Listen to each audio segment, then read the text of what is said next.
es muy importante, lo decíamos esta mañana en una conferencia con el compañero Pedro Infante, con el compañero Leal Tellería, con el comandante de la milicia, con Nahum. Es muy importante que los argumentos que van a llamar sean irrefutables. Y estoy seguro que ustedes pueden manejarse. Estamos haciendo un llamado para que se convoquen asambleas de ciudadanos y ciudadanas en cada consejo comunal. Esto debería ocurrir en los próximos días. Un lugar determinado, una fecha determinada, pero vamos a hablar, en este caso no es de la planificación comunal, no es de la agenda concreta, no es de un problema en particular, un dilema que tengamos en la comunidad. Es una asamblea de ciudadanos patriótica para hablar de este referéndum, para entender el por qué nos convoca la Asamblea Nacional, el presidente, la historia, Bolívar nos está convocando en este momento. Y con esos argumentos, bueno, poder sumar voluntades, insisto. Llamen ustedes a esa Asamblea de Ciudadanos a todas las familias, independientemente de si han participado antes en una asamblea, de si no votaron para el Consejo Comunal, de si son de una tendencia política en particular. Como gobierno que somos, así como el presidente como gobierno que es, está haciendo un llamado a todo el país, bueno, hagamos nosotros un llamado a toda la comunidad. Quizá lo más importante para comenzar es que ese territorio, la Guayana Esequiba, nace con Venezuela. Cuando se crea en el año 1777 la Capitanía General de Venezuela, el Imperio Español crea pues una unidad administrativa territorial distinta al Virreinato de la Nueva Granada, que llamó Capitanía General de Venezuela y envió como su jefe a distintos capitanes generales. Esto fue en 1777.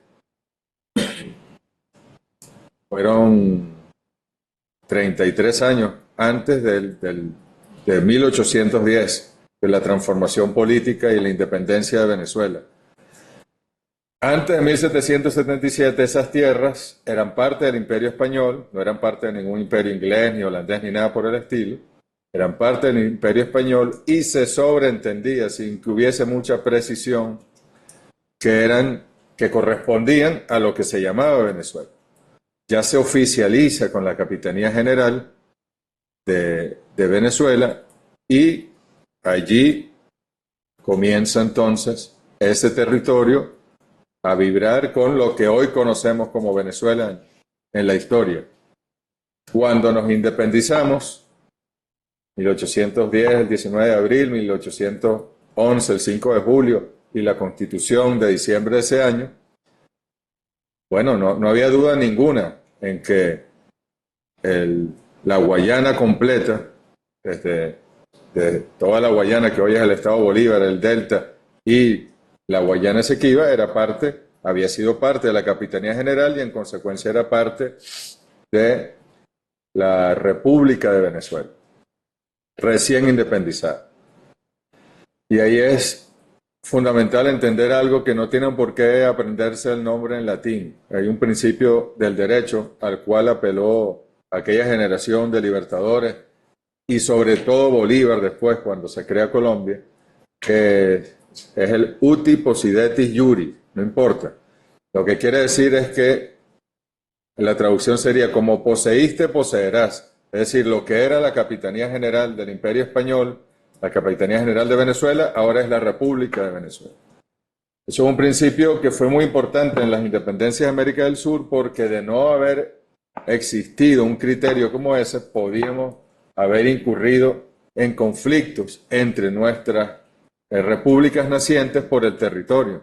En cambio, cuando Bolívar dice, no, la República de Colombia, la que se creó en el 19, es lo que era la Capitanía General y lo que era el Virreinato de la Nueva Granada, ahí no había duda.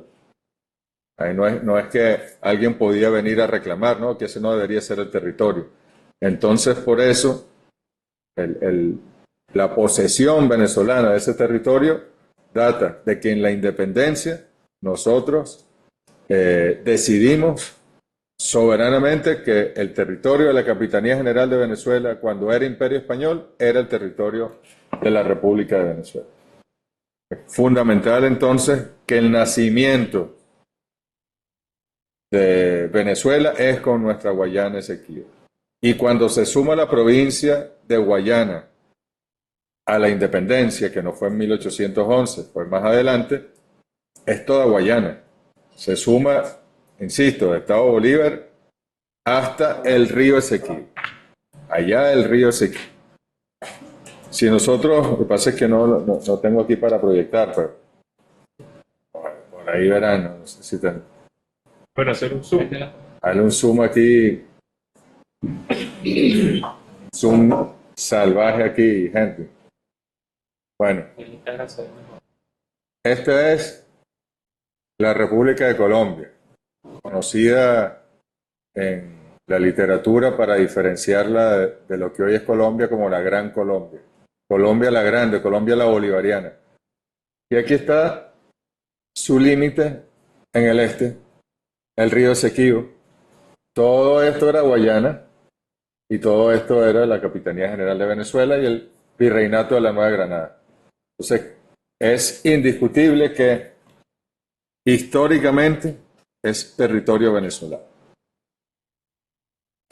El presidente Maduro ha establecido un primer momento entonces, desde 1777 hasta 1800. ¿Por qué 1840?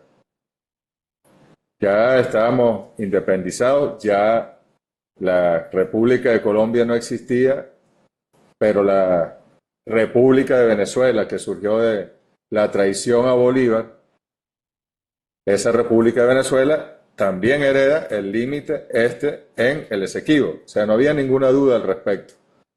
Sin embargo, el Imperio Británico, que había recibido allí unas tierras al oeste del Esequibo, al este del Esequibo, comienza a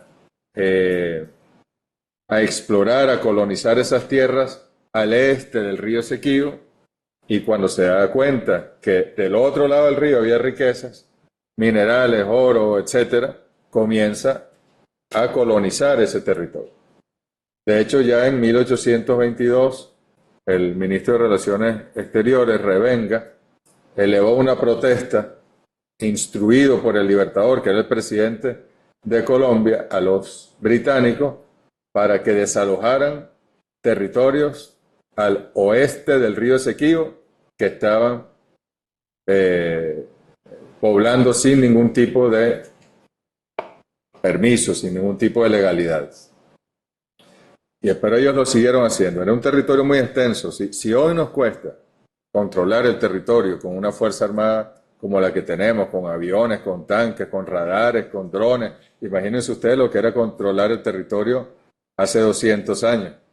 Y los ingleses se aprovecharon y fueron entrando, fueron trasladándose y contrataron a un cartógrafo y un explorador alemán, Robert Schönbrück, que terminó siendo un hombre ya reconocido por la corona británica, caballero de la corte, de la reina, y que recibió honores, etc.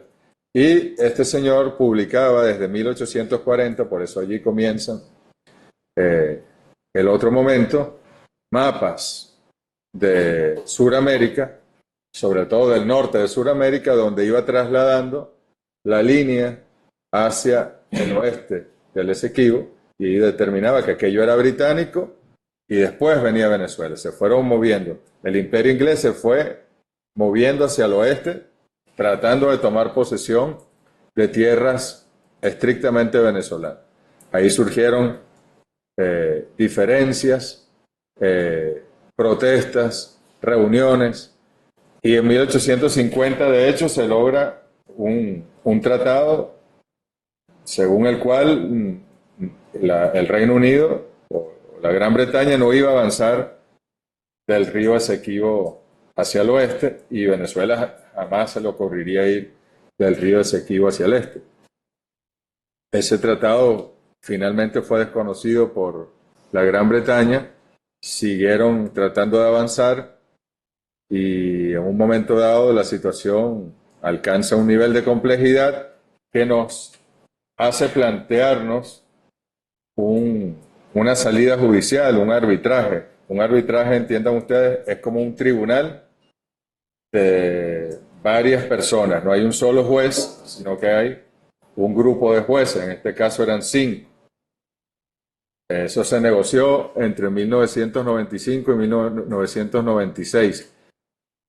Lo único que hizo Venezuela fue firmar el Tratado Arbitral de Washington en 1796. De ahí en adelante, Venezuela no tuvo representación directa, sino que fue a través de los Estados Unidos.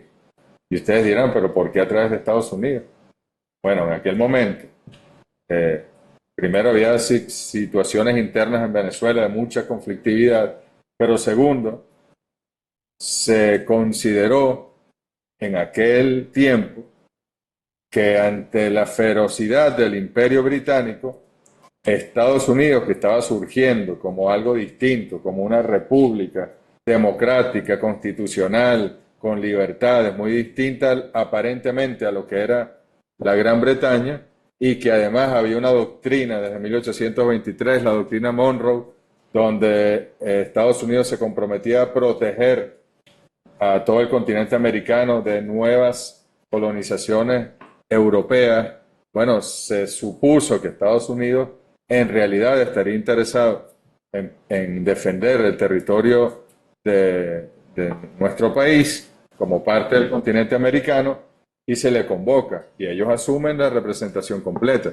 Además que la Gran Bretaña no quería sentarse a negociar en la mesa con un pequeño país recién independizado, que ellos pudiesen denominar salvaje incluso.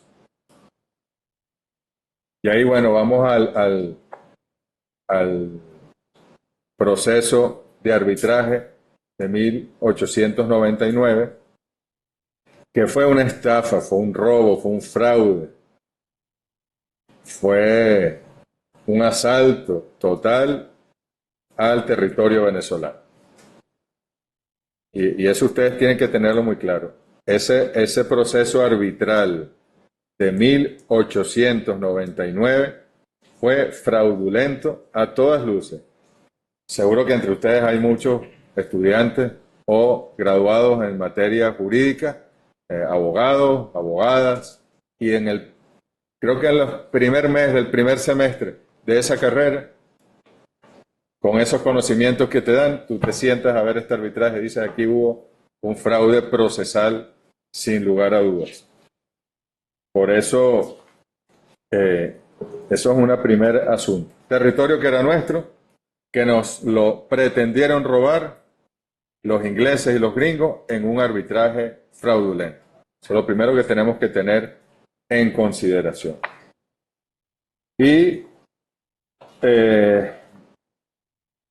la noticia fue recibida con sorpresa por Venezuela. ¿Cuál era nuestra capacidad de maniobra en aquel momento?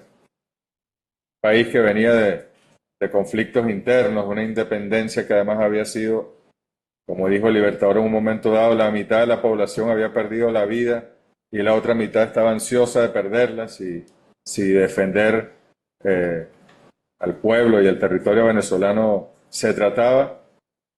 Luego, bueno, todo ese proceso de traición, una guerra tras otra, una revolución tras otra, golpes de Estado, y estábamos allí,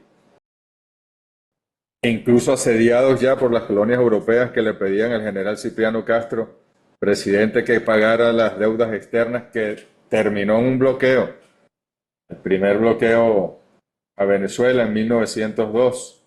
Todas estas eran circunstancias que imposibilitaban que nuestro país pudiese dar una batalla jurídica internacional superior en ese momento.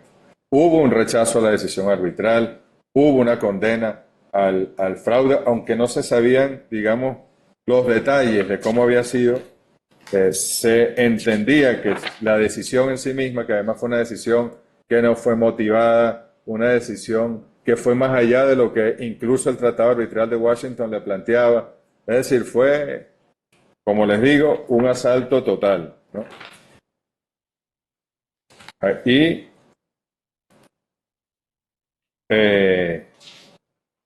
ese robo, que incluso en prensa de los Estados Unidos, hasta en prensa de la Gran Bretaña, se consideró que había sido un exceso arbitral. Después se puede compartir este material. Como material del profesor Samuel Moncada, es distinto al del presidente, pero tiene, por ejemplo, aquí están, estos son los 5 jueces del proceso arbitral. Aquí en el centro está el ruso, que era el supuesto imparcial, Fyodor de Martins, está Fuller, gringo, Brewer, gringo, y los 2 lores ingleses, Russell y Collins, con sus pelucas que todavía usan allá los lores en esas sociedades muy adelantadas, y con reyes y cosas extrañas. El equipo de abogados de los unos y de los otros. Aquí en este equipo de abogados llama la atención este personaje que está aquí, Severo Malet Prevost. Era abogado de los gringos que representaban a Venezuela. Este era el equipo que representaba a Venezuela. Imagínense ustedes cómo negociaron. Se pusieron de acuerdo los 5 jueces. El ruso era muy amigo de la reina de Inglaterra, de la reina Victoria, y le rendía pleitesía, y ya estaba entre Rusia y la Gran Bretaña negociando otras partes del mundo. Por supuesto, entre los 5 jueces se pusieron de acuerdo y emiten esa sentencia arbitral, que no podemos decir que nos robó el territorio, sino que pretendió robarnos el territorio, porque es una sentencia que jamás ha sido reconocida. Aquí está el gran Severo, que fue Severo después de muerto. ¿Ah? Severo Malet Prevost. Es muy importante este personaje porque él fue el único que en algunas correspondencias, en algunas cartas, asomaba que ese proceso arbitral había sido fraudulento. En los años 40 del siglo XX, Venezuela ya estaba levantando el expediente, estaba juntando las pruebas para reclamar. No existía las Naciones Unidas, estaba la Segunda Guerra Mundial, pero estaba ya Venezuela preparándose, mucho más consolidado. Después, ustedes saben, ¿no? Vamos a entrar a cuestionar gobiernos, pero el gobierno de Juan Vicente Gómez, con todo lo negativo que pudo haber tenido, consolidó, unificó el país, logró amainar los caudillismos territoriales, se tuvo un ejército único, y bueno, ya el país mucho más estable retomaba la pelea internacional por su territorio. Se buscó que Malet Prevost declarara, porque ya había asomado en algunas correspondencias algo, y el hombre dijo, ni de broma. ¿Por qué? Porque si yo digo lo que sé, me matan.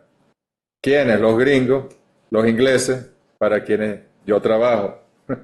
Entonces el hombre lo que hizo fue dictarle a su secretario un documento muy importante y le dijo, dile a los venezolanos que yo voy a dejar algo, pero se va a publicar cuando yo muera.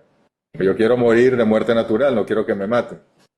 Y efectivamente en 1849 el hombre muere, y a la semana siguiente en un diario de circulación gringa aparece lo que se conoce como el Memorándum Malet Prevost.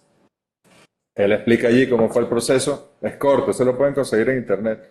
Memorándum Malet, que se escribe Mayet, termina en T, guión Prevost, termina en T también. Y ahí al final del memorándum nos dice lo siguiente, Severo. Dice, estuve de acuerdo con el general Harrison y así se lo hice saber a los magistrados Fuller y Brewer, esos son los ingleses, los gringos. La decisión del tribunal fue en consecuencia unánime, es decir, ellos se buscaron una unanimidad forzada al final porque se corría el riesgo que decidieran los 2 ingleses y el ruso, y los 2 gringos estuvieran en contra, que hubiese sido lo lógico, ¿no? Si ellos hubiesen defendido a Venezuela. Pero el ruso insistía en que él quería una decisión unánime.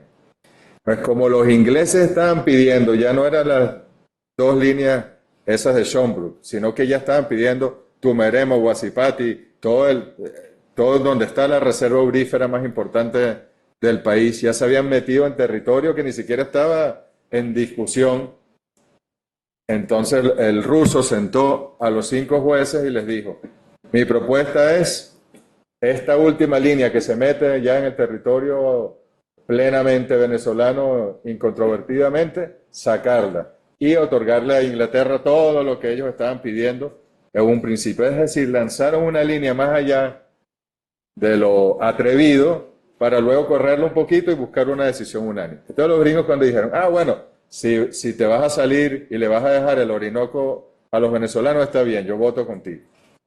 Entonces nos robaron todo el territorio que estaba en disputa. Porque lo que ellos habían inventado era ir más allá, y ese más allá fue el que supuestamente ellos se dieron para que hubiese una decisión unánime. Por eso dice, la decisión del tribunal en consecuencia unánime, pero si bien es cierto que dio a Venezuela el sector en litigio más importante desde el punto de vista estratégico, que fue este del Orinoco, fue injusta para Venezuela y la despojó de un territorio muy extenso e importante sobre el cual la Gran Bretaña no tenía, en mi opinión, la menor sombra de derecho.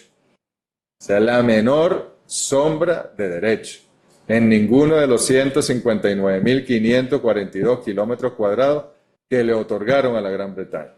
O sea, aquí el hombre está diciendo, se robaron, nos lo robamos, pues, porque él fue al final, no salió de allí denunciando nada.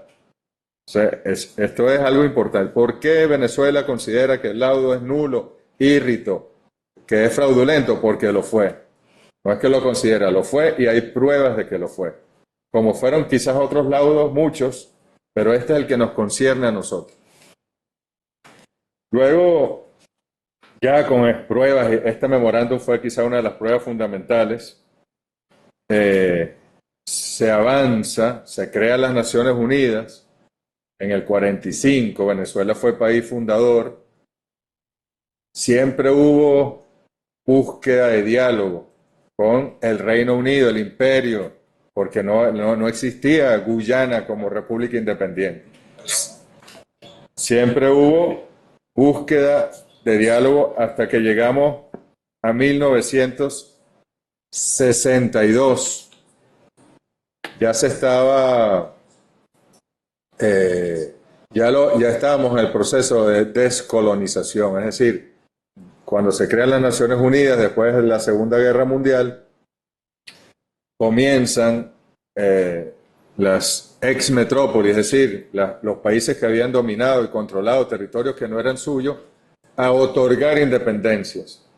En la mayoría de los casos otorgadas, también hubo batallas, procesos muy interesantes como el de la India, y otros procesos muy dolorosos que ocurrieron en África a través de guerras, como Namibia, Angola, la propia Sudáfrica.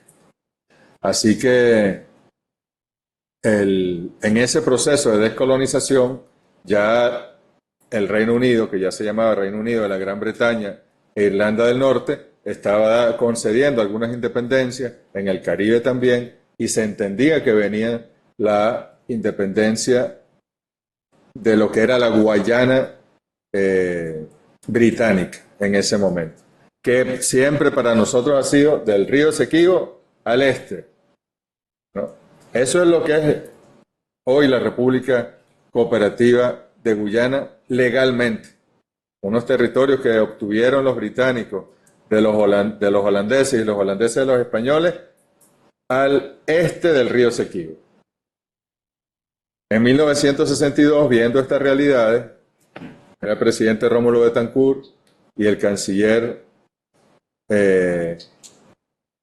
Marcos Falcón Briceño hace una presentación en Naciones Unidas, la Asamblea General, con todas estas pruebas, con todas estas, digamos, como dirían los miembros del sistema de justicia, elementos de convicción, y alza, pues, una reclamación oficial de la República de Venezuela de ese territorio. Es desde ese momento que comenzamos a ver los mapas con las rayitas. O sea, y ese territorio nosotros lo incorporamos a nuestro mapa desde entonces. O sea, lo que se va a preguntar en el referéndum es casi una ratificación de lo que se hizo en aquel momento. Que estamos inventando nada nuevo, sino lo estamos ratificando. Y así queda, pues, como una reclamación venezolana. Naciones Unidas así lo reconoce y comienzan las negociaciones con los ingleses. Esto es muy importante. Nosotros logramos sentar al Reino Unido, a la Gran Bretaña, que todavía era ya el imperio gringo lo había superado, pero todavía tenía características imperialistas. La Inglaterra, es decir, la Gran Bretaña, se sentó con Venezuela y se pusieron a negociar el territorio. Se habló del lado arbitral. Venezuela siempre estableció que eso era un fraude y los ingleses, si ellos se sentaron y firmaron en 1966 el Acuerdo de Ginebra, están con eso aceptando que el laudo arbitral del 99 no era firme, no era inapelable, no era absoluto, porque si no, no se hubiesen sentado, y menos siendo los ingleses. O sea, así sería tan descarado el robo que nos hicieron, que los propios ingleses, 60 años después, dijeron, bueno, sí, tienes demasiadas pruebas en la mano, fue un desastre lo que hicieron nuestros padres antes de nosotros, que ya estarían muertos, así que vamos a sentarnos a revisar esto. Y se firma el Acuerdo de Ginebra, que es el documento que nosotros defendemos. Ahí está la segunda pregunta del referéndum. El Acuerdo de Ginebra. ¿Por qué se llama Ginebra? Porque se negoció en Naciones Unidas y se firmó en Naciones Unidas en Ginebra, donde tiene una importante sede. Ahí está el Consejo de los Derechos Humanos y otras instituciones. Eso fue un logro. ¿Quién lo firma? Lo firma, las partes son dos, Venezuela y el Reino Unido de la Gran Bretaña e Irlanda del Norte. Así se llama el país, Reino Unido de la Gran Bretaña e Irlanda del Norte. Y firmaba también, pero casi como observador, el gobierno colonial de la Guayana Británica, que se suponía que pronto pasaría a obtener su independencia, no luchada ni peleada ni nada, sino obtenida. Hay un nombre más, ahorita me acuerdo, pero sí, otorgada. Ahí las negociaciones fueron entre Venezuela y el Reino Unido. No pintaban nada los ingleses de la Guayana Británica, sino estar ahí presente. Ese acuerdo de Ginebra nos obliga. Primero reconoce que hay una controversia limítrofe que Venezuela ha levantado, que Venezuela ha establecido y el Reino Unido la reconoce, la firma. Un tratado de esas características se deposita ante las Naciones Unidas. No es que es simplemente una cosa entre dos partes, es validado en Naciones Unidas. Y el Acuerdo de Ginebra obliga a las partes a sentarse y a lograr una solución a la controversia que sea amistosa, satisfactoria para ambas partes y práctica. Práctica quiere decir que sea de fácil aplicación. Por ejemplo, el límite entre los dos países se acuerda que es este, y bueno, va y se demarca rápido, no hay complicación al respecto. Pero ese es el acuerdo. Siéntense el Reino Unido y Venezuela a negociar esto, a corregir lo que se haya hecho mal, etc. Ahí mismo le dan la independencia a la Guayana Británica en mayo del año 1966 y entonces los ingleses una vez más, el Reino Unido hace, ay, este ya no es problema mío. Y dicen, ahora la otra parte es la República Cooperativa de Guyana que está obteniendo su independencia. El día que se le otorga la independencia a Guyana, creo que es el 26 de mayo, si no me equivoco, el canciller era el gobierno de León en este caso, Gil Borges. Ese mismo día emite una carta donde reconoce, felicita porque además era muy importante que le dieran la independencia a todos los países del Caribe y de África y del mundo, donde celebra que se le haya dado la independencia a, a ese territorio que hasta ese día fue la Guayana Británica, pero establece que Venezuela solo reconoce la nueva República Cooperativa de Guyana del río Esequibo hacia el oriente, hacia el este, que del río Esequibo, desde la línea divisoria medianera, creo que le llaman, del río hacia el oeste, eso es territorio venezolano.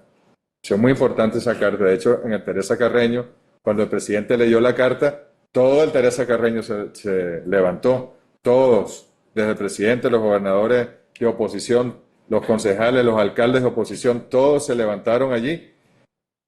La gente del Partido Socialista aplaudir a un ministro de Relaciones Exteriores de Acción Democrática porque lo que hizo fue correcto, pertinente, oportuno y necesario. Entonces, bueno, luego el Acuerdo de Ginebra implicaba una comisión mixta, es decir, un encuentro, una instancia donde se encuentran ambos estados para negociar. Guyana asume entonces como una de las partes, hereda pues esa delegación del Reino Unido y comenzamos a sentarnos, a intercambiar viajes, etcétera, para lograr un acuerdo. No es sencillo, hay que entender que los guyaneses de la República Cooperativa de Guyana son en su mayoría son afrodescendientes, son hijos de los esclavizados africanos que el imperio inglés llevó a esas tierras cuando tomó posesión después que la soltaron los holandeses. También hay de la India, hijos, nietos de población de la India, que era colonia inglesa. Ellos depositaron parte de sus súbditos colonizados por la fuerza y los llevaron a estas tierras. Y en el territorio de la Guayana Esequiba sí hay una presencia indígena importante, pero digamos que Guyana del Esequibo hacia el oriente es una mezcla muy particular que el imperio inglés sembró allá. Y ellos lamentablemente ellos cuando recibieron la independencia no abrieron de verdad las compuertas para discutir el origen, que es un despojo. Ellos no son responsables de nada, pero Venezuela menos. Responsables fueron los ingleses y los jueces esos que participaron en el robo arbitral. Pero ni siquiera abren de esa oportunidad, sino nosotros defendemos el laudo arbitral y el Acuerdo de Ginebra es solo para ratificar que el laudo arbitral es válido, ¿no? Esa ha sido la tesis de los guyaneses permanentemente. No se ha podido lograr un acuerdo. En 1972 el gobierno de Rafael Caldera y el gobierno de Guyana deciden suspender las negociaciones por 10 años para buscar otras opciones, ¿no? para distender. Hay quien cree que fue mucho tiempo, que no debió hacerse, pero eso es lo de menos en este momento. En 1982 el gobierno de Luis Herrera retoma, dice ya se terminó el protocolo de Puerto España, vamos otra vez a negociar esto, vamos a sentarnos con Guyana, pero es difícil una negociación de estas características. Se decidió en esos tiempos, el Acuerdo de Ginebra contempla que los dos países, para negociar, deben seguir uno de los medios de solución pacífica de controversia que está en el artículo 33 de las Naciones Unidas, de la Carta de las Naciones Unidas. Ahí hay muchos, la facilitación, la negociación directa, la mediación, son como 7 y terminan, los últimos son los judiciales, un tribunal arbitral, la Corte Internacional de Justicia. Pero como el Acuerdo de Ginebra nos obliga a lograr una solución práctica, amistosa y satisfactoria para ambas partes, no pareció nunca, ni tiene sentido, que si dos partes van a un juez, ese juez va a decidir a favor de una de las partes. Pero la otra no va a quedar satisfecha. No tiene sentido ir a a un tribunal de ningún tipo a decidir algo que el Acuerdo de Ginebra obliga a que se tiene que lograr satisfactoriamente una solución para ambas partes. Entonces Venezuela nunca consideró, por eso Venezuela nunca le ha otorgado jurisdicción a la Corte Internacional de Justicia para este caso, porque sería violar el Acuerdo de Ginebra, a menos que ambos países, Venezuela y Guyana, de manera concertada, acordada, fueran juntos a la Corte Internacional de Justicia, le plantearan ellos el caso redactado entre ambos y la Corte Internacional de Justicia entonces tendría la jurisdicción otorgada por las partes para tomar una decisión, pero eso no está contemplado. Nunca ha estado contemplado. Entonces, bueno, luego se va a uno de los medios de solución pacífica de controversia, que es los buenos oficios, que es un señor que nombra el secretario general de las Naciones Unidas y que trata de acercar a las partes. Más nada, él no propone líneas, ni mapas, ni nada de eso. Él lo que es como un anfitrión de las reuniones y trata de que no se peleen, etc. No es un mediador puede proponer. Esto es un anfitrión. Ahí hubo varios. Por aquí está, el primero fue, todos caribeños, pues. Venezuela ha aceptado los buenos oficiantes caribeños, a pesar de que sabemos que hay una solidaridad automática de la comunidad del Caribe con Guyana, porque Guyana es parte de la comunidad del Caribe.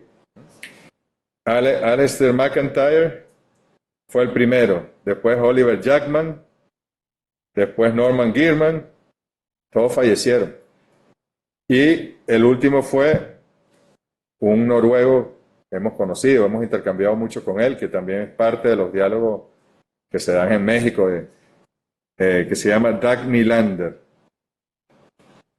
Y no se ha logrado por medio de los buenos oficios, pero sobre todo porque Venezuela siempre dispuesta a negociar y Guyana siempre cerrada a negociar. Guyana siempre ha querido imponer la tesis de la Corte Internacional de Justicia, que seguramente es la orden que le dieron los británicos cuando le dieron la independencia. Y llegamos así, el comandante Chávez tuvo encuentros. Yo creo que aquí no hay que caer en esa trampa porque hay unos opositores extremistas, intrigantes, que entonces ahora dicen, no, que Chávez entregó, si nos pusiéramos a evaluar gobiernos de la Cuarta República y lo que hicieron, bueno, no quiero ni contarles, ni nos corresponde a nosotros hablar de eso. Pero el comandante Chávez en realidad fue el que aplicó el Acuerdo de Ginebra con mayor precisión, el que sentó al propio presidente de Guyana, Jack Deo, que hoy es vicepresidente. Se reunió con él allá en Georgetown y dijeron, vamos a ver aquí cómo logramos un acuerdo, cómo nos sentamos. Se propusieron cosas. Incluso el comandante Chávez dijo que por ahí nosotros no nos vamos a oponer a que se haga en ese territorio una carretera, unas cosas de agua potable. Eso es un absurdo porque ahí vive gente. Ahora, cuando haya proyectos de máximo impacto ambiental o estratégico, etcétera, ahí sí Venezuela y Guyana tienen que estar de acuerdo. Eso lo dejó muy claro. De hecho, el comandante Chávez impidió que se construyera una supuesta base de lanzamiento de cohetes, de estos cohetes que van al espacio, y que detrás de eso habría una base militar allí del Reino Unido, o no importa, lo mismo, de la OTAN. Y ningún otro proyecto de gran envergadura tampoco fue presentado por Guyana para buscar, según el Acuerdo de Ginebra, digamos, el consenso con Venezuela. Los guyaneses han dicho entonces que Venezuela no ha dejado que ellos desarrollen su territorio. Bueno, porque ellos ahí, de hecho, han dado concesiones mineras ilegalmente. Venezuela nunca ha estado de acuerdo con eso, ni puede estarlo, pero tampoco se le han presentado a Venezuela como dice el Acuerdo de Ginebra. Con Chávez fue que más o menos llegamos, había una comunicación entre los presidentes y se podían consultar cosas sin entrar en conflictos, en tensiones. Y bueno, luego no se lograban los acuerdos. El presidente Maduro, cuando era canciller, en 2011, si no me equivoco, tuvo una reunión con la canciller de Guyana, Caroline, era su apellido, donde se logró una declaración conjunta que, junto con la del comandante Chávez y Jack Deo, y esta, ratificaban el Acuerdo de Ginebra, que es la intención nuestra. El referéndum, el objetivo al final es sentar otra vez a Guyana, que se olvide de laudo arbitral, que se olvide de Corte Internacional de Justicia y que se sienta a cumplir con lo que firmamos en 1966. Entonces, bueno, más bien el comandante Chávez avanzó en el Acuerdo de Ginebra como ningún otro. No fue que suspendió las negociaciones como hicieron otros ni nada de eso, sino vamos a avanzar. Y ocurre, bueno, el último o el momento quinto que dice el presidente Maduro comienza en 2015. Ya en 2015, los precios de petróleo bajando, ya se sabía de la agresión internacional que venía. Ese fue el año del decreto Obama, declarando a Venezuela amenaza inusual, extraordinaria y abriéndole las puertas a los gringos para sancionarnos, bloquearnos y todo lo que fue ocurriendo. Bueno, ahí llegó al poder en Guyana un hombre que venía de las Fuerzas Armadas de allá, David Granger, que había escrito una y mil veces de manera agresiva contra Venezuela, denunciando que Venezuela quería invadir el territorio, que Venezuela estaba desplegando seguridad, que Venezuela quería invadir y quitarle a Guyana 2/3 de su territorio, cualquier cantidad de cosas. Al punto que ese señor fue a las Naciones Unidas, ayer lo mostraba la vicepresidenta en La Haya, y le entregó al secretario general un libro escrito por él, donde en la portada está un buque y un buque venezolano y atrás una ciudad, pues un puerto. Y en la leyenda de esa foto dice que son buques venezolanos enfrente de Georgetown, buques militares venezolanos enfrente de la capital de Guyana. Tú agarras esa foto, la metes en Google hoy, ¿verdad? Y es claramente un buque militar venezolano que está siendo reparado en la isla de Lanzarote, en las Islas Canarias de España, allá del otro lado del Atlántico. Son capaces de eso. De manera muy incómoda, supongo que para el presidente Maduro también, pero sobre todo para él, hubo una reunión entre el presidente Maduro, el presidente Granger y el secretario general de las Naciones Unidas. Se dieron la mano ahí, pero Granger quería era otra cosa. El presidente Maduro siempre ha insistido con el diálogo. El secretario general de las Naciones Unidas anterior, Ban Ki-moon de Corea, cometió un exabrupto también. Cuando nosotros, aprovechando la agresión a Venezuela, trataron de matar este tema quitándonos el territorio Esequibo. Ban Ki-moon dice: yo voy a proponer que las partes sigan con los buenos oficios.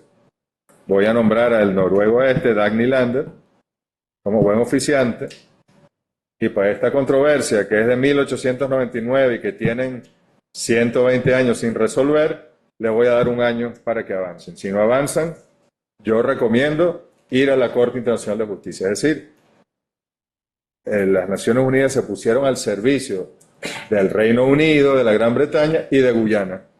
¿Para qué? Para lograr el objetivo que Guyana siempre ha tenido, ir a la Corte Internacional de Justicia. Si Guyana quiere ir a la Corte Internacional de Justicia y te dicen tienes un año para avanzar en las negociaciones, ¿qué va a hacer Guyana? No va a avanzar. Eso yo lo viví como canciller. Nos fuimos allá a Green Tree en Nueva York, nos encerraron a los guyaneses. Ahí estaba Samuel Moncada, ahí estaba parte del equipo jurídico que nos acompaña hoy.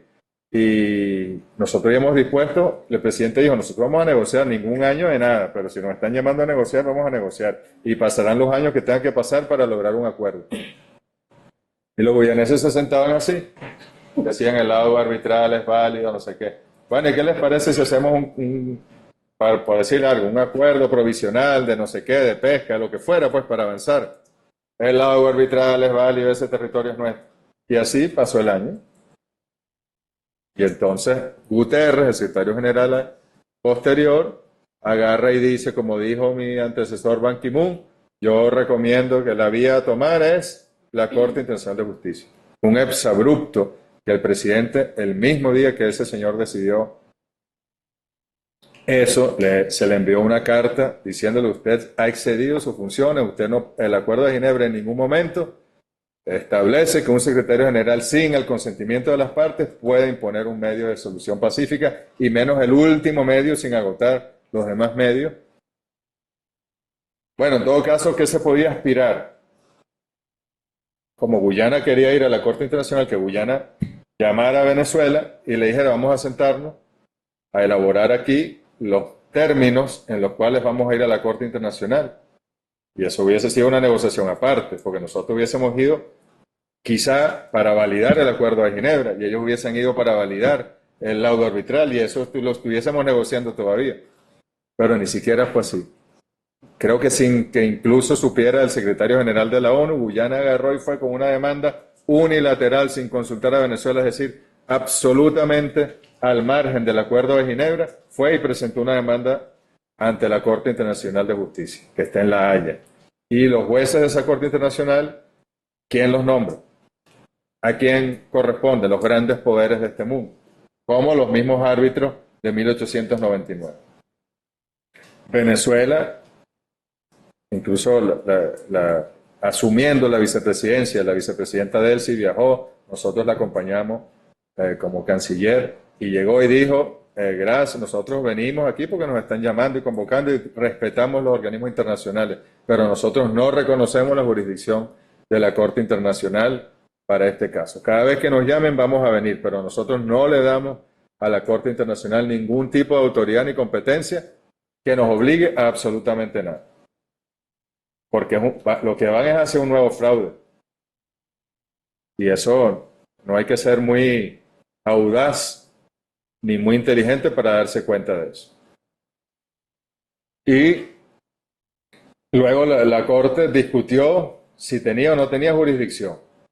Y entonces la Corte ahí se lanzó una muy bien redactada en algún bufete de la Casa Blanca o del Palacio de Westminster allá en Londres. Entonces decidieron que sí, que tenían jurisdicción porque el secretario general de la ONU dijo que era la Corte y aunque Venezuela no estuviera de acuerdo, el Acuerdo de Ginebra, un invento. Y están tratando el caso. Están tratando el caso. ¿Cuándo va a tener ese caso una decisión de la Corte Internacional? Puede ser el año que viene, puede ser el año siguiente. Ellos se tardan históricamente, depende de la presión política que reciban. Entonces eso está allí, eso es un frente fraudulento que está allí. Si ustedes han visto los mapas oficiales de la República Bolivariana de Venezuela que el Instituto Cartográfico ha distribuido por el país en los últimos años, en las escuelas, en las instituciones, ya ese territorio no tiene ni las rayitas, ese territorio lo asumamos. Como ellos no quieren negociar, como ellos quieren imponer una solución, bueno, lo asumimos ya como nuestro. Y surgen entonces los acontecimientos de este año. Muchas personas dicen, pero ¿por qué la Asamblea Nacional y Maduro están convocando ese referéndum ahorita? Que si después de unas elecciones a la oposición, que si antes de las elecciones presidenciales, intrigantes, intrigantes. Se están convocando porque es ahorita que hay que convocarlo, porque Guyana le está otorgando licencias de explotación petrolera a la ExxonMobil en aguas que son venezolanas.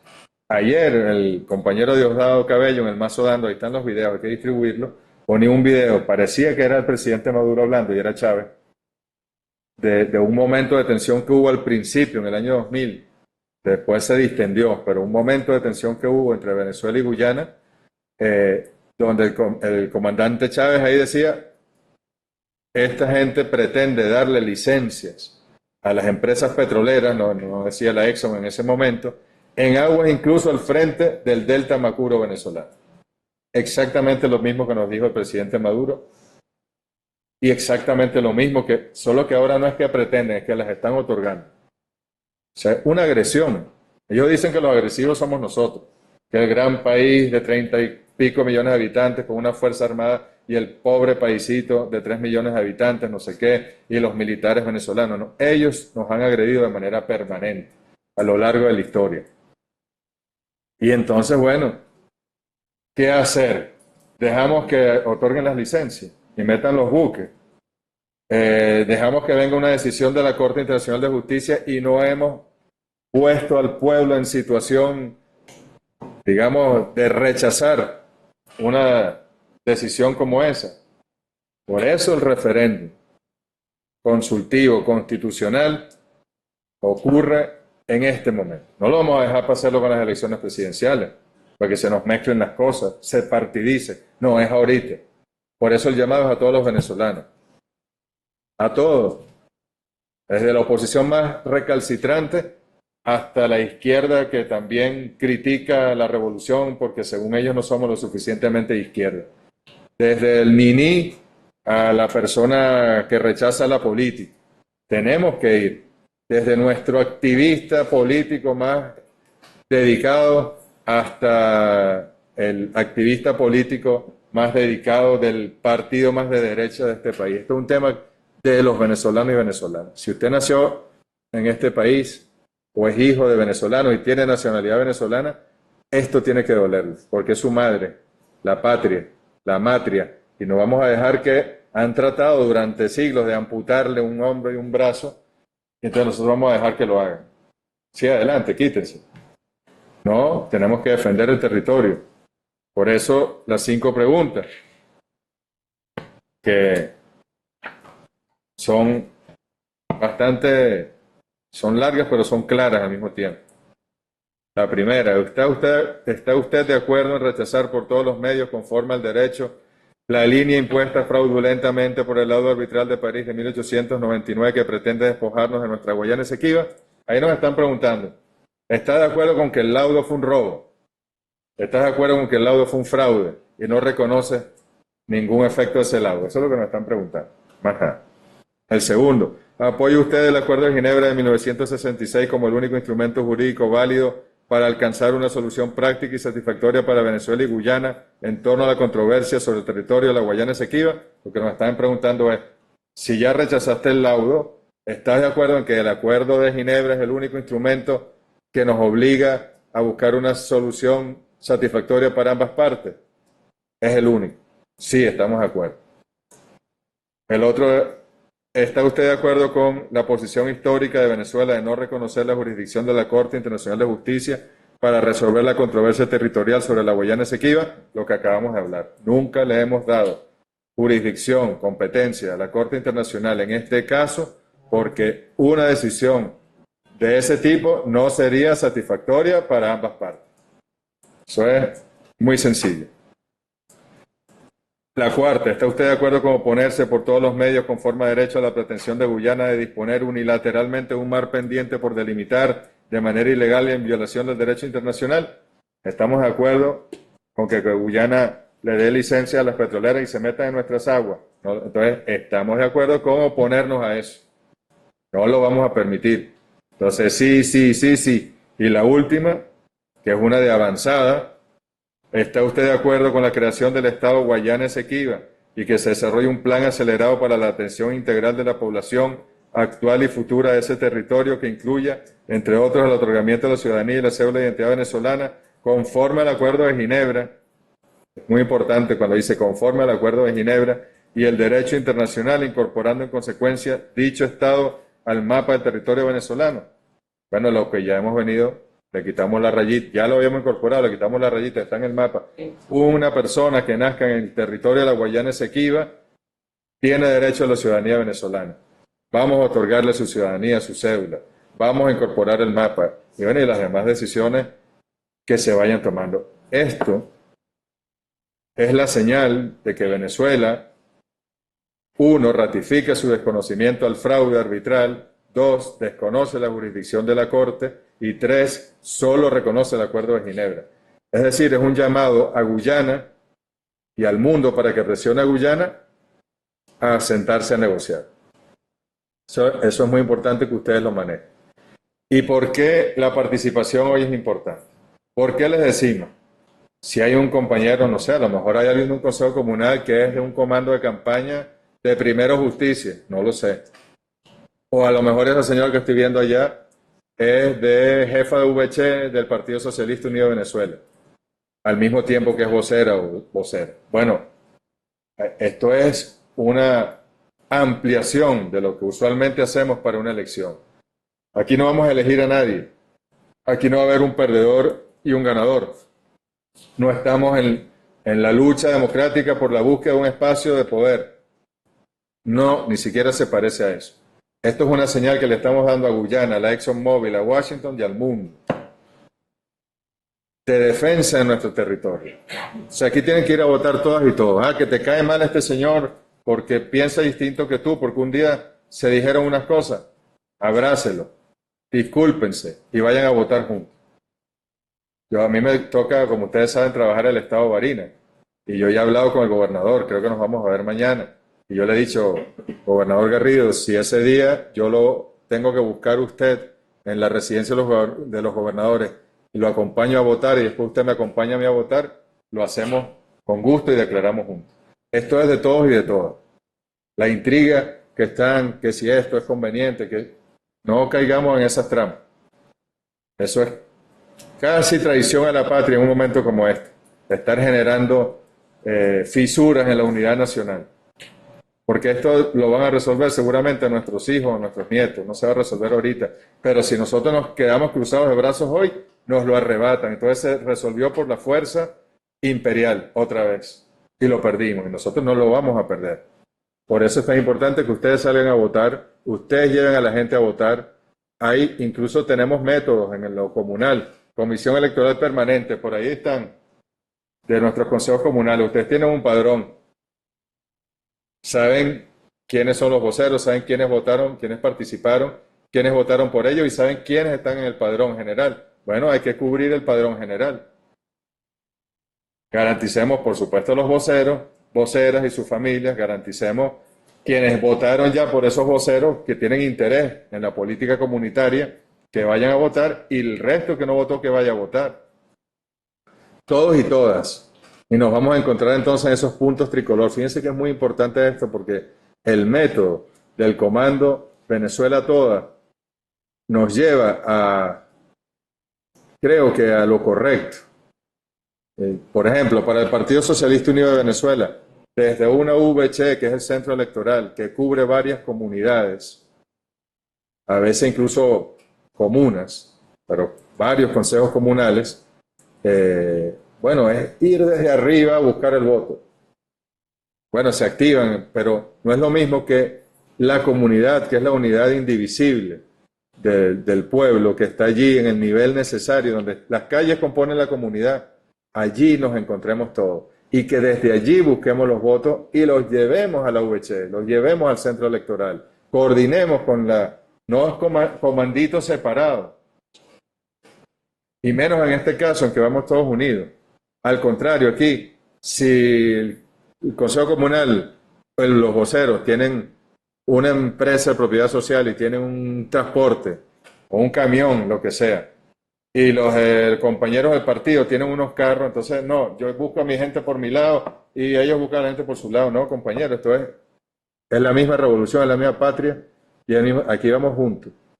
Es un comando comunitario, un comando en la comunidad. Y todos somos partes, movimientos sociales, partidos, en este caso quedamos todos convocados, partidos políticos, movimientos religiosos, todo el mundo en la comunidad se une. Por eso cuando se habla del punto tricolor, que puede ser un sitio con un toldo, puede ser un sitio, una esquina, debajo de una mate mango, un patio, una casa, no importa. El punto tricolor es para que todos nos encontremos allí.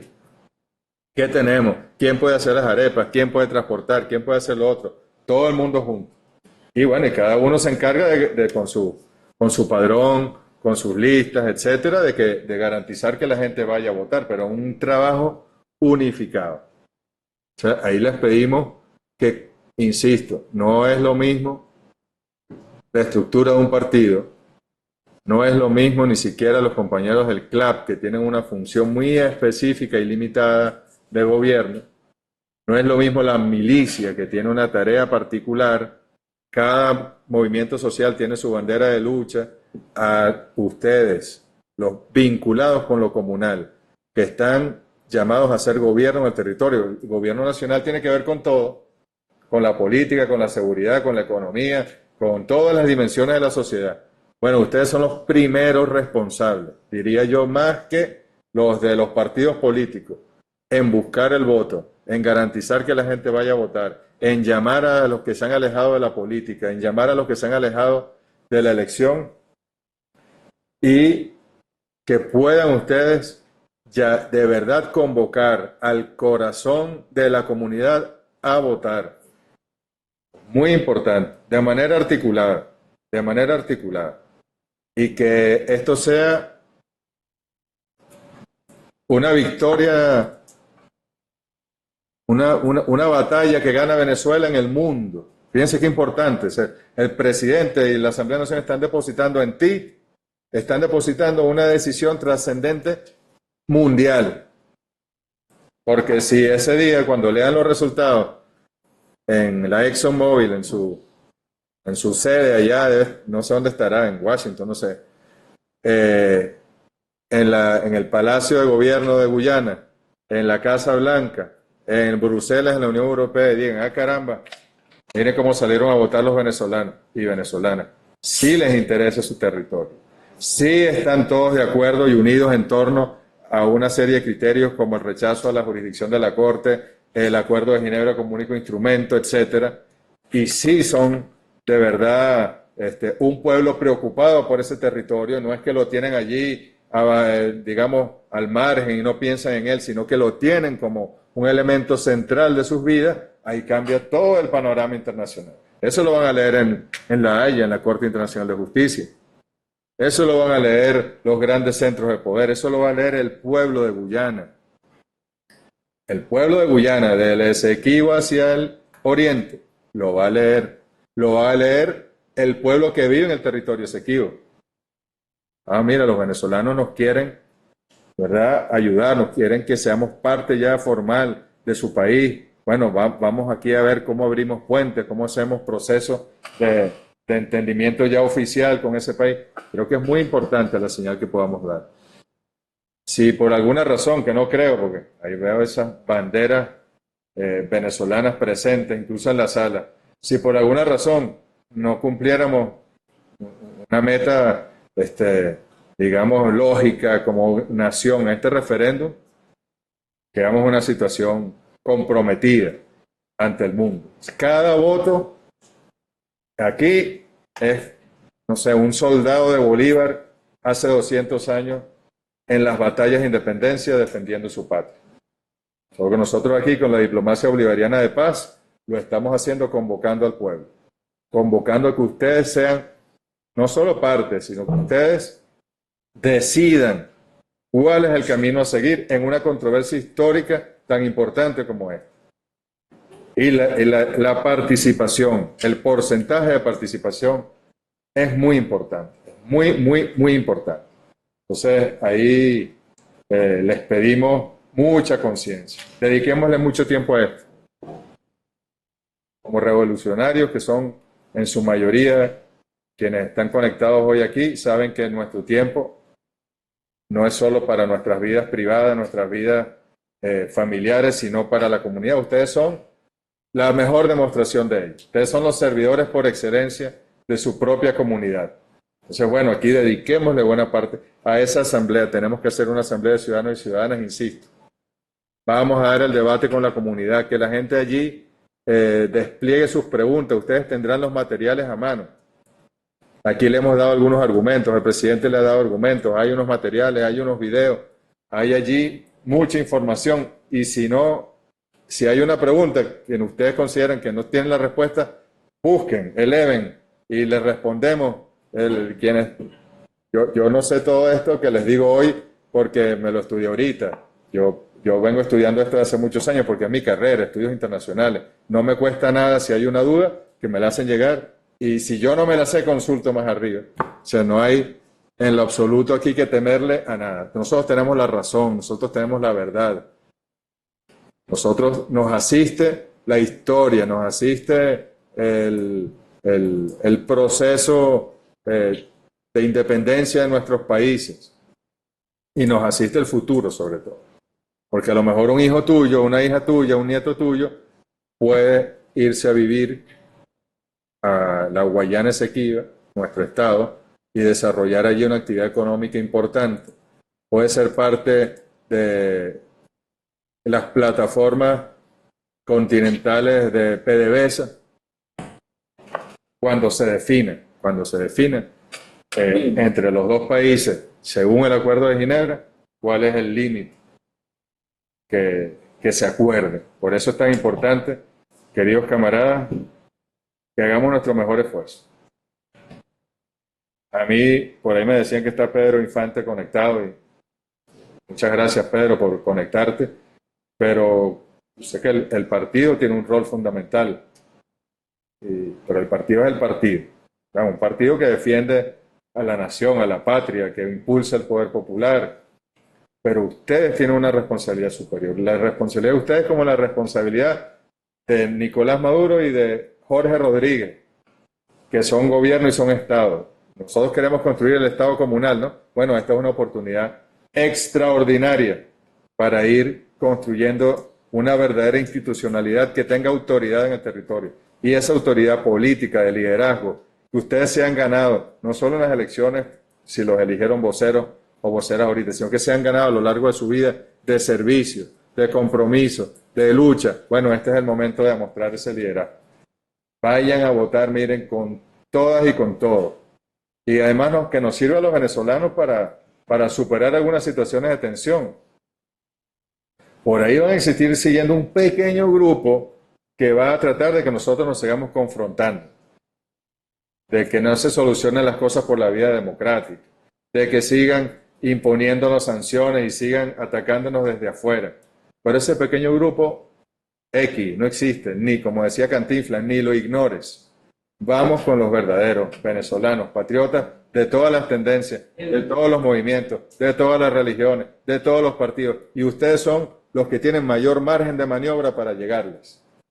Tienen más margen de maniobra que alguien de un partido, más margen de maniobra que alguien de un movimiento, más margen de maniobra que un miliciano. Lo tienen. Así que, para adelante, pues.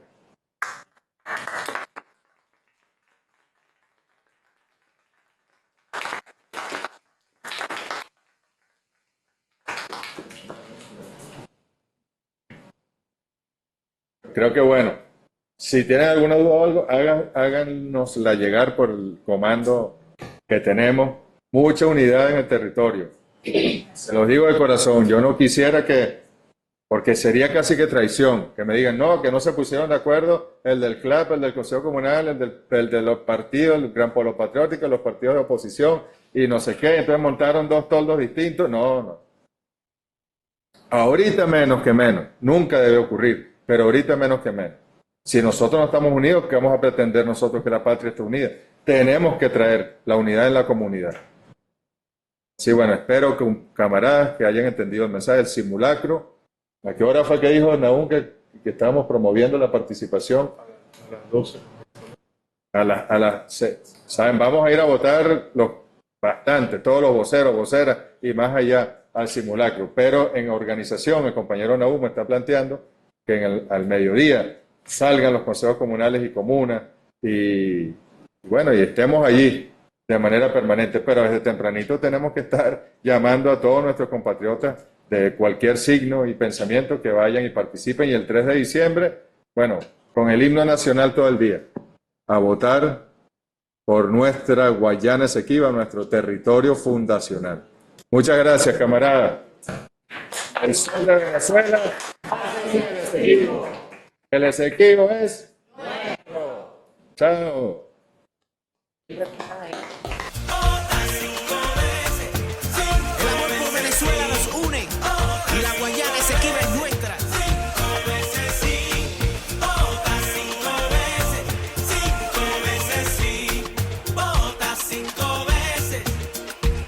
Cinco veces sí.